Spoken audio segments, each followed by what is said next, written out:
It's been several days now since this show ended, and I feel like it was only proper that I gave it some time to really sit with me with just how incredible of a single season of television The Penguin actually was. I didn't want to rush to make this analysis of the show immediately after the finale, like I've seen a couple of people do.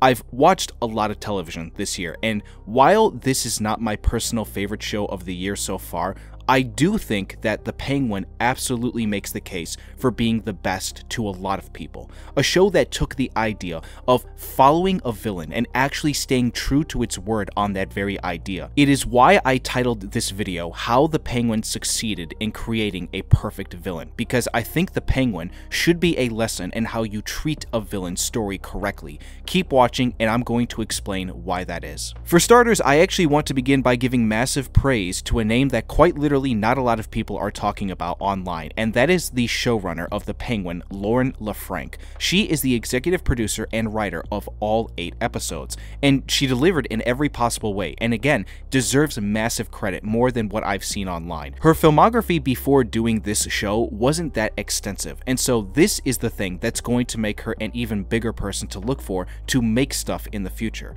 It is almost like a success story to the liking of someone like Craig Mazin. Before he show-ran the limited series Chernobyl and the first season of the Last of Us adaptation, he didn't really do a whole lot of good stuff on his filmography. All it took was doing one good thing like Chernobyl that he did, and now he is allotted. I've been constantly seeing a lot of people talk about Matt Reeves specifically, given he was also involved in The Penguin as a producer, but ultimately it was Lauren LeFranc's job to see it through till the end with all the events that transpired in the show, and I think she above all else is the star. I don't know what else or whoever else she's going to be working on and for in the future, but whoever it is, she deserves a blank check from them to do whatever she feels is necessary. It doesn't matter if it's another DC villain story or otherwise, I'm going to be following her to whatever she does next. The Penguin is so well crafted by her that you'd be mistaken to think that this was even related to any sort of comic book material. It is a true and authentic crime thriller through each episode,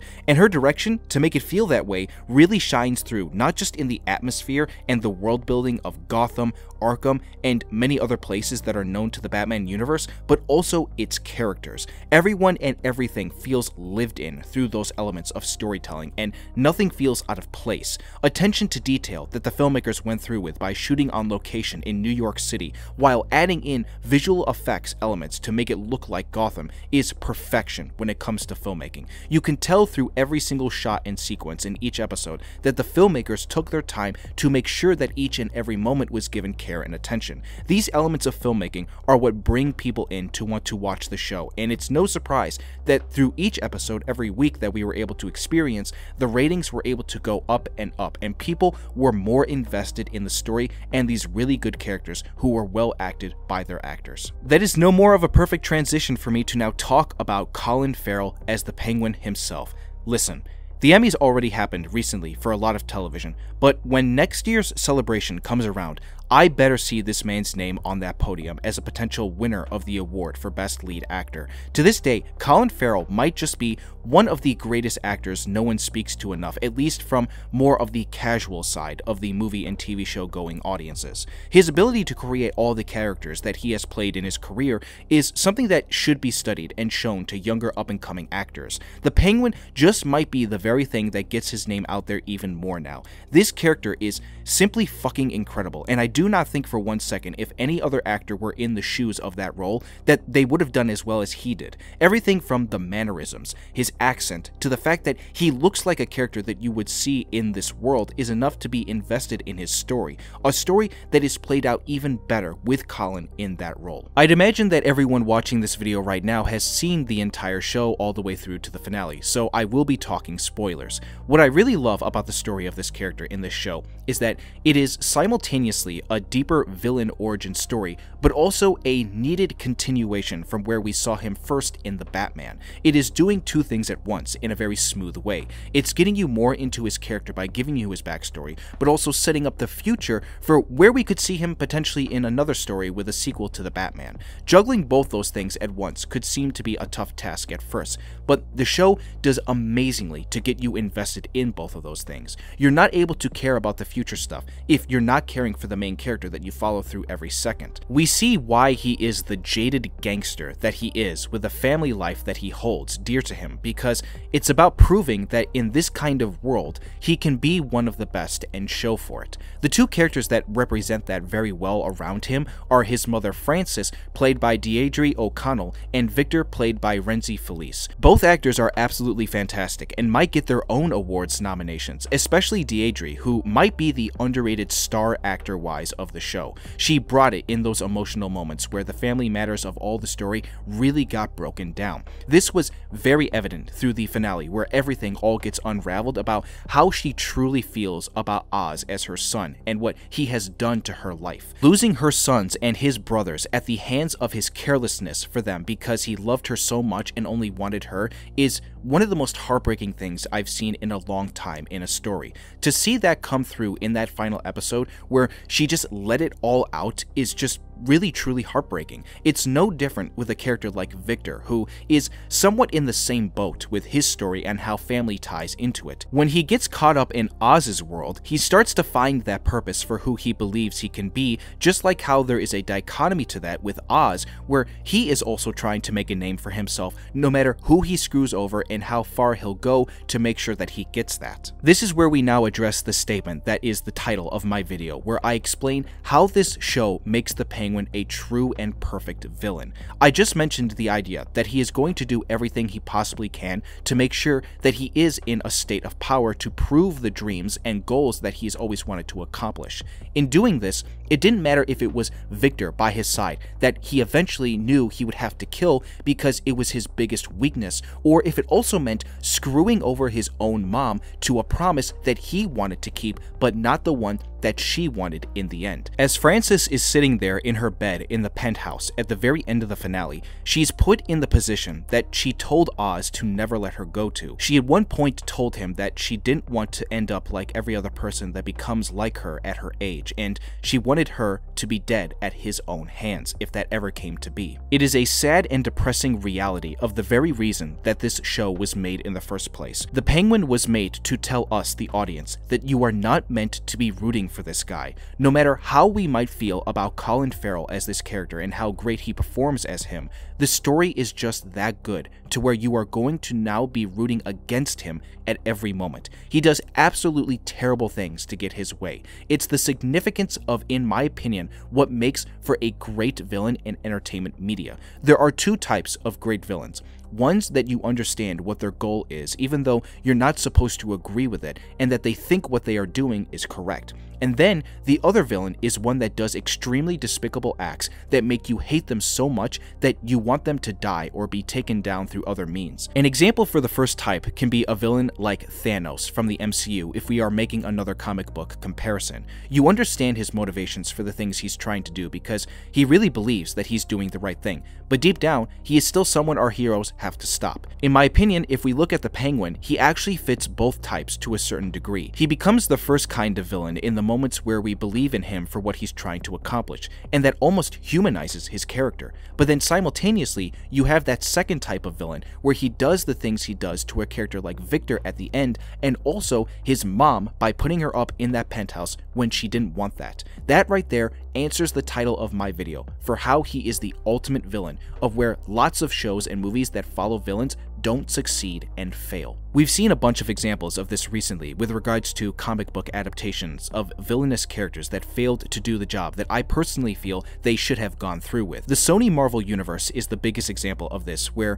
we have now adapted several villain characters in the anti-hero way that lots of fans don't really like to see that much anymore, at least as long as they did it correctly, but lots of them have not. Examples like the movie Morbius or the Venom films, and even something like Kraven the Hunter are possibly going to be three of the bigger examples of this, depending on how well Kraven does, given it's not currently out yet. These films all follow famous Spider-Man villains who he fights many times in the comics. Where these examples failed is that Sony decided that it was better if they followed the eat cotton candy and shove popcorn in your face style of movie making when creating stories around these characters. They were done more for the spectacle of everything, where story and character development came last. The stories themselves also did not really give any of these characters a villainous angle to them, as opposed to really just making them more of an anti-hero. And as you can see from these movies, it just came off as really generic and bland and not that appealing. The Penguin, simply put, just does not give a single fuck about any of that stuff.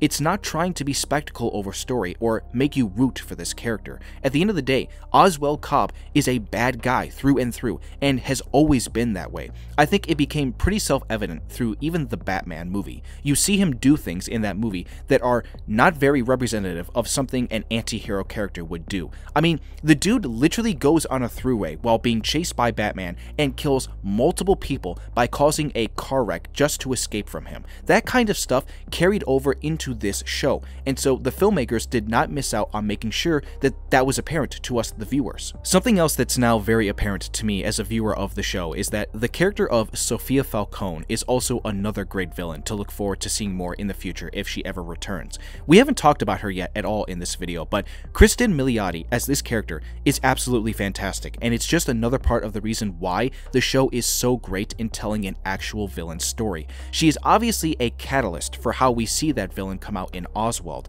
but even her own character was well developed to show us that she's just another one like him, even if for certain reasons that are way more understandable than what he was trying to do for his own gain. There's a really cool comparison between both characters with how they were brought into this world if you think about it hard enough.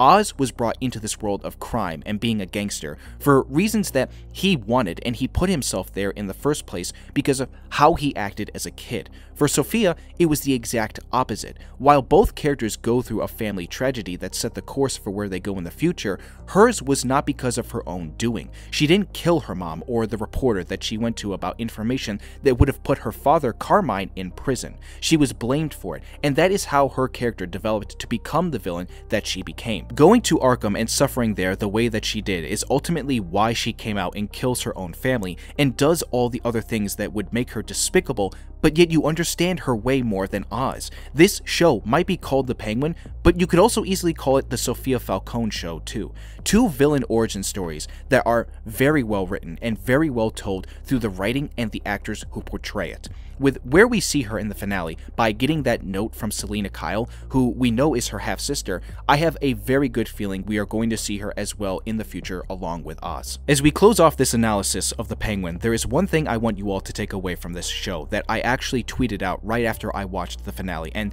that is this quote that I created. What humanizes a villain so much that you root for them is what makes you blind to the fact that at the end of the day, they are still the bad guy.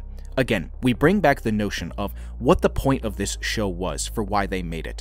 This was a show about a villain that we saw in a movie that we were able to explore the story of, how they came about, and where we could see them in the future, and be as attached to them as we originally were. The humanization of the Penguin through each second of the show was just a distraction for us, the audience, and even the characters within the show that we knew he is a villain, but we got so taken aback by the things he did that we forgot who he truly is. Oz Cobb is that ultimate villain, and this is by far one of the best comic book shows ever made that was able to tell that perfect villain story. So there you have it. That's my commentary and analysis for the Penguin TV show. What do you all think? Are you now looking forward to the future of where this character will go? Leave your comments down below on what you think about that and my commentary of the show itself, and let's have a nice and respectful conversation about it. Thank you all for stopping by my channel. If you want to see more moving forward from me with regards to film and television and you enjoyed this video, hit the like button and subscribe if you are new here, and turn on that notification bell. I'm trying to build a community on here, and your support would be greatly appreciated. That's a wrap, folks. I hope you all have a wonderful rest of the day, and I will see you all soon for the next video.